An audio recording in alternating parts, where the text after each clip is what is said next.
Assalamualaikum warahmatullahi wabarakatuh.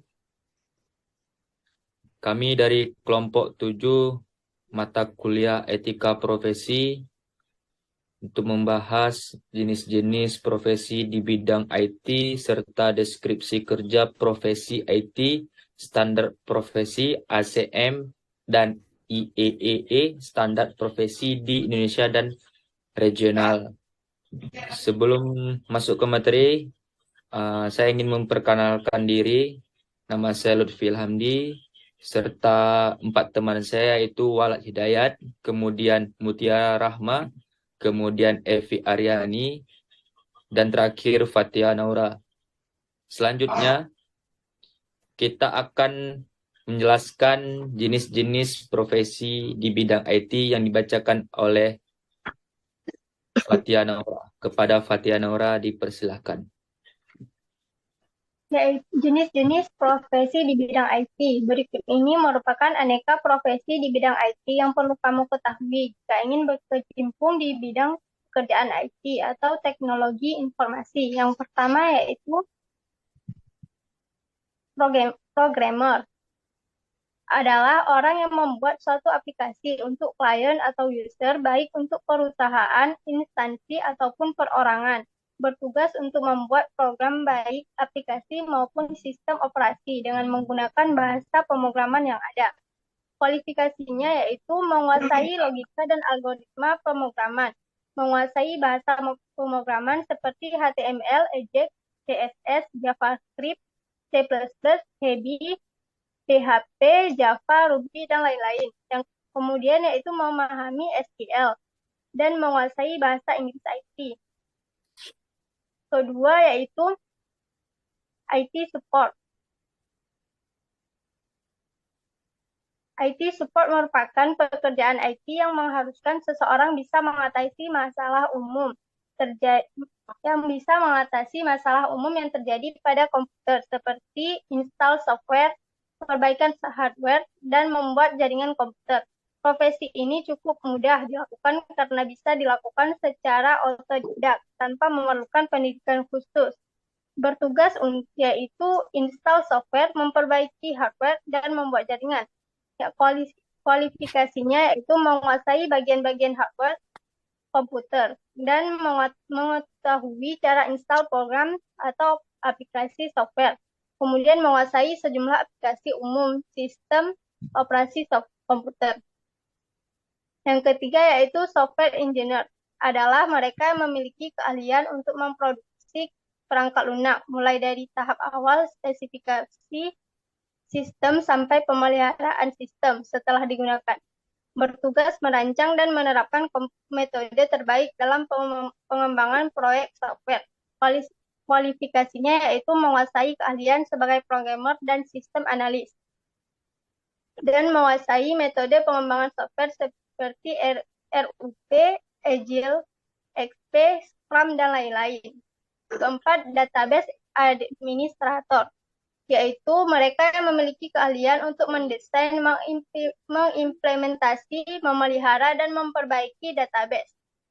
Database administrator bertugas untuk menginstal perangkat lunak baru, mengkonfigurasi hardware dan software dengan sistem administrator.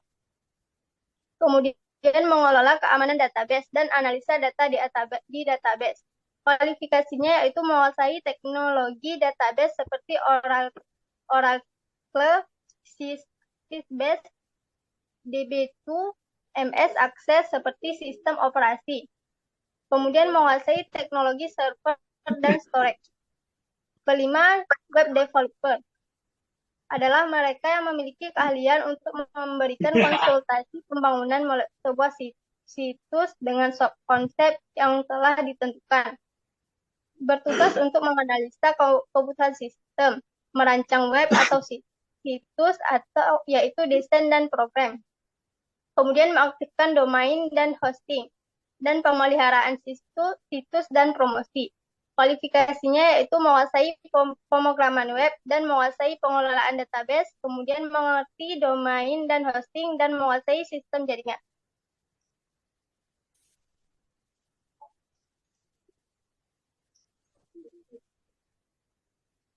Demikian jenis-jenis profesi di bidang IT. Selanjutnya yaitu deskripsi kerja profesi. Ya, selanjutnya saya akan membacakan deskripsi kerja profesi IT. Yang pertama itu ada IT programmer. Secara umum mengambil bagian dalam pengembangan dan integrasi perangkat lunak. Kemudian ada sistem analisis, yaitu mengumpulkan informasi untuk menganalisa dan evaluasi sistem yang sudah ada maupun untuk rancangan suatu sistem. Selanjutnya yang ketiga itu IT Project Manager, yaitu mengembangkan dan mengelola Work Breakdown Struktur atau WBS, proyek teknologi informasi. Selanjutnya ada IT Support Officer, yaitu menerima atau memprioritaskan dan menyelesaikan permintaan bantuan IT. Kemudian yang kelima yaitu Network Administrator, yaitu memaintain dan perawatan jaringan LAN. LAN yaitu Local Area Network. Yang keenam yaitu Web Developer, yaitu mendesain, membangun, atau memelihara situs web menggunakan authoring atau bahasa scripting, alat pencipta konten, alat manajemen, dan media digital. Selanjutnya yaitu ACM yang akan dijelaskan oleh Evi Aryani. Kepada Evi Aryani dipersilahkan.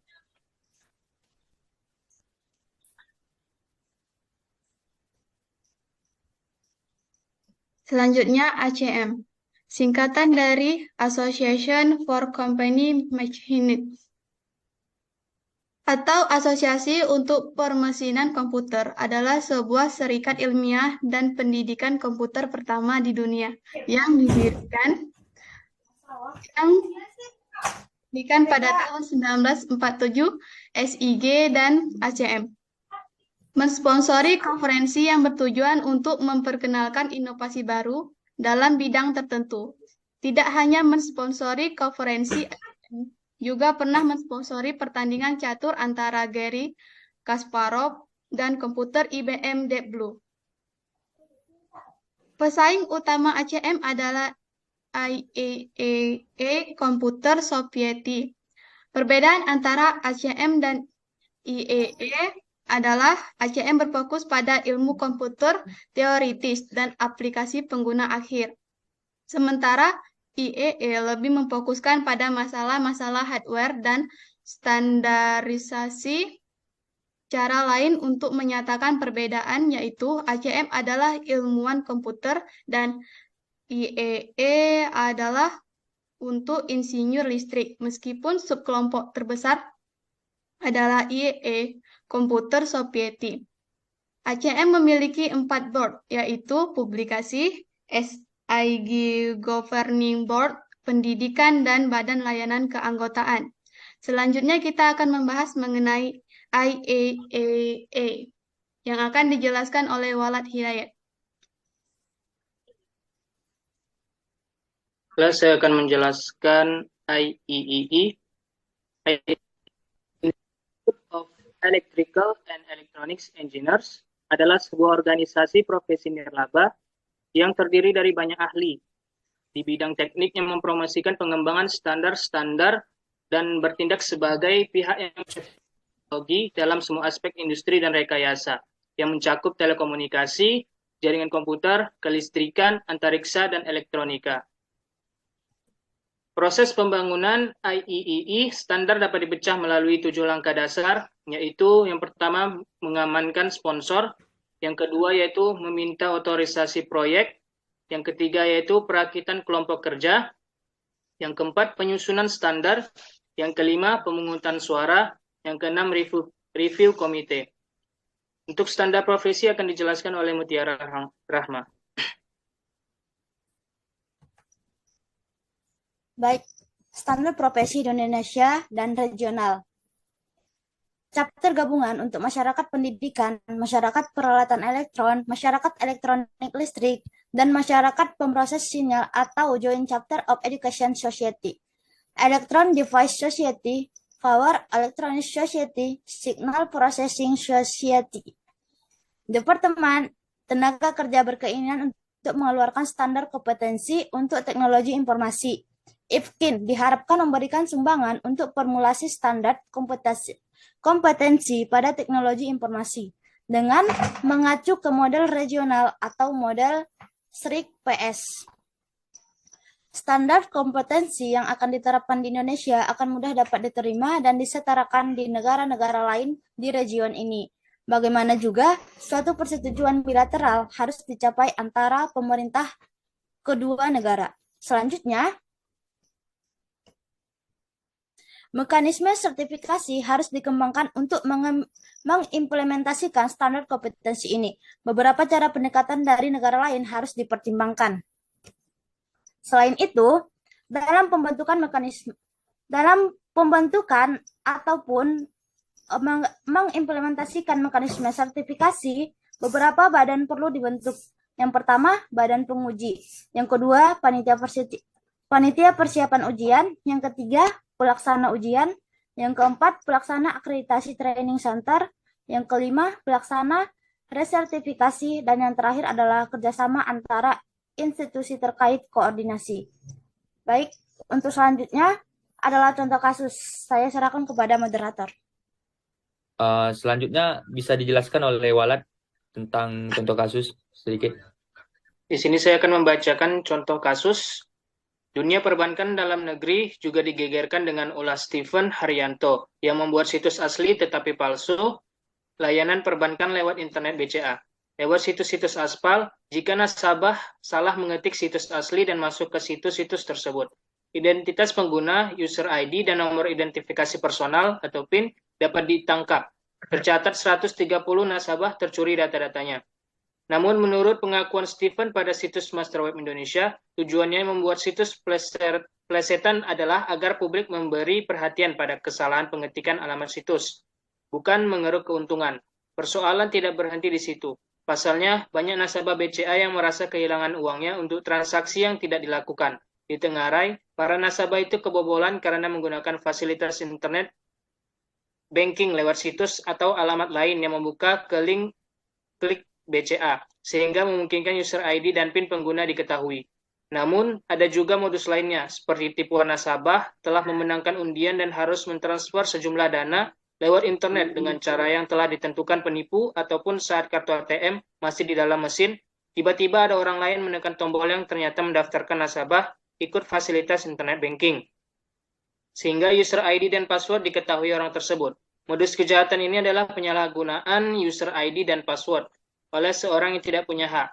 Motif kegiatan dari kasus ini termasuk ke dalam cybercrime sebagai kejahatan abu-abu. Kasus cybercrime ini merupakan jenis cybercrime unauthorized access and hacking cracking. Sasaran dari kasus ini termasuk ke dalam jenis cybercrime menyerang hak milik atau against property. Sasaran dari kasus kejahatan ini adalah cybercrime atau menyerang pribadi atau against personal. Untuk beberapa solusi dari kasus tersebut akan dijelaskan oleh Lutfi. Ya, kemudian saya akan menjelaskan atau menyampaikan beberapa solusi untuk mencegah kasus di contoh kasus tersebut. Yang pertama itu kesadaran keamanan. Tingkatkan kesadaran pengguna tentang pentingnya keamanan akun internet mereka. Edukasi pengguna tentang praktik keamanan seperti penggunaan kata sandi yang kuat, penghindaran mengklik tautan yang mencurigakan, dan pentingnya menjaga kerahasiaan informasi pribadi. Pengguna enskripsi untuk meningkatkan keamanan. Selanjutnya, pengguna enskripsi yaitu dengan mengubah data-data yang dikirimkan sehingga tidak mudah disadap atau plain text 2 menjadi ciphertext. Untuk meningkatkan keamanan authentication, pengguna user ID dan password, pengguna enskripsi dilakukan pada tingkat soket. Hal ini akan membuat orang tidak bisa menyadap data atau transaksi yang dikirimkan dari atau ke server www. Salah satu mekanisme yang populer adalah dengan menggunakan Secure Socket Layer SSL yang mulanya dikembangkan oleh Netscape.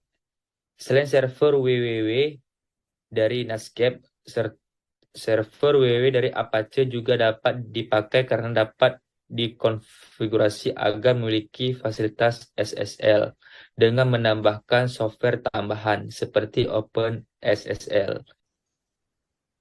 Selanjutnya yaitu langsung ke kesimpulan saja yang akan dibacakan oleh Mutiara Rahma. Kepada Mutiara Rahma dipersilakan. Baik, untuk kesimpulan dari hasil diskusi kami adalah etika dalam berbisnis di bidang IT haruslah selalu dikembangkan oleh setiap individu dalam sebuah perusahaan dari atasan hingga bawahannya. Semua agar tak ada pelanggaran yang dapat timbul dikarenakan ketidaktahuan atau kurangnya informasi, bahkan sampai sengaja memanipulasi data untuk kepentingan sendiri, yang mengakibatkan tak hanya perusahaan saja yang rugi, namun istilah bisnis dalam bidang IT pun ikut tercoreng dan dipertahankan keamanannya. Sangat diperlukan pemahaman, pengetahuan, sampai latihan untuk menciptakan generasi pebisnis IT yang mumpuni dan berakhlak baik dalam menjalankan bisnisnya bersama tim maupun relasi ataupun hubungannya dengan perusahaan yang lain. Nah, untuk etika dalam profesi ini, sebagaimana dengan kasus yang kami angkat, yaitu tentang kebocoran data, bahwa sangat penting bagi kita ataupun mahasiswa baik yang berkecumpungan di dunia IT, perlu adanya ditanamkan etika dalam profesi, baik itu di dalam jenis-jenis profesi yang tadi. Nah, kita harus berhati-hati juga sebagai pengguna ataupun usernya. Terima kasih. Demikian presentasi yang dapat kami sampaikan dari kelompok 7. Apabila ada kekurangan atau kesilapan kami, mohon dimaafkan. Saya perwakilan dari kelompok 7 mengundurkan diri. Wabillahi taufiq wal hidayah. Wassalamualaikum warahmatullahi wabarakatuh.